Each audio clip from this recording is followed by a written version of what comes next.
পরিবারের সাথে ঈদ করছে, বাড়িতে যাচ্ছি, মা বাবার সাথে আত্মীয় স্বজনের সাথে ঈদ করছি, একটা অন্যরকম অনুভূতি লাগতেছে। ইনশাল্লাহ সব দিক দিয়ে নিরাপদ আছে। ইনশাল্লাহ আমরা সহজতে বাড়িতে যেতে পারবো। অলরেডি কমলাপুর কেন্দ্রিক একটা শিশু অপহরণকারী গ্রুপকে আমরা ধরেছি, একটা পুরা সক্রিয় চক্রকে ধরেছি আমরা।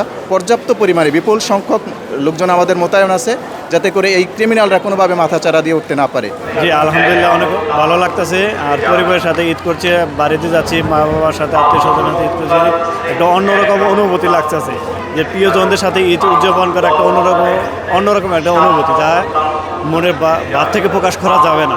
ট্রেন যোগাযোগটায় আমি আগে থেকে ট্রেনের টিকিট কাটার জন্য, মঙ্গলবারতে ট্রেনের টিকিট কাটার জন্য, আমি তো জব করি, তো আপনার সোমবার আমাদের ডিউটি ছিল, মঙ্গলবার থেকে অফিস বন্ধ হয়েছে। এখানে মঙ্গলবার থেকে ট্রেনের টিকিট কাটার চেষ্টা করছি অনলাইনে, কিন্তু পাইনি। মঙ্গলবার বুধবার পাইনি, এমনকি বৃহস্পতিবার দিন ট্রেনের টিকিট পাচ্ছি অনলাইনে, থেকে বাসা থেকে নিজে ট্রেনের টিকিট কাটছি আর কি।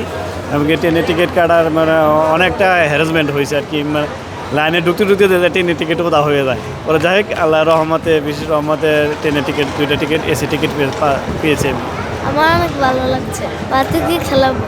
দাদা আছে, দাদি আছে, চাচা আছে, চাচু আছে, চাচা আছে, চাচি আছে, ভাইয়া আছে, ভাই আছে, সবার সাথে খেলা করবো, সবার সাথে খেলা করবো, ঈদ উদযাপন করবো। ঈদ উদযাপন করবো। পরিবারের সাথে ঈদ করাটা অন্যরকম একটা মজা। সবার সাথে ঈদ করার ইচ্ছুক, এই কারণে যাতায়াত করতেছি, বা এই কারণে আমরা রাস্তায় আছি। ইনশাল্লাহ সব দিক দিয়ে নিরাপদ আছে। ইনশাল্লাহ আমরা সহজতে বাড়িতে যেতে পারবো, সবার সাথে ঈদ করতে পারবো। সব নিয়ম শৃঙ্খলাভাবে মেনে এই যাত্রী যাতায়াত করতেছে, বাট আমরাও যাইতাছি, সব স্টাফরাও নিয়মকানুন মেনে চলতেছে আর কি। আমরা প্রতিনিয়তই 24/7 আমাদের ডেপ্লয়মেন্ট আছে, সাদা পোশাকে এবং ইউনিফর্মে, দুই ক্ষেত্রেই আছে। অলরেডি কমলাপুর কেন্দ্রিক একটা শিশু অপহরণকারী গ্রুপকে আমরা ধরেছি, একটা পুরা সক্রিয় চক্রকে ধরেছি আমরা, যারা বাচ্চাদেরকে, এখানে আনঅ্যাটেন্ডেন্ট বাচ্চাদেরকে এখান থেকে সরাই নিয়ে যায়, পরে মুক্তিপণের দাবিতে অল্প টাকায় 15-20 হাজার 30 হাজার টাকা নিয়ে আবার বাচ্চাটাকে একটা পয়েন্টে ছেড়ে দেয়। এরকম একটা চক্রকে আমরা জাস্ট 2 দিন আগে ধরে পুলিশের কাছে হ্যান্ডওভার করেছি এবং বাচ্চাকে উদ্ধার করেছি, তার বাবা মায়ের কাছে পৌঁছে দিয়েছি আলহামদুলিল্লাহ।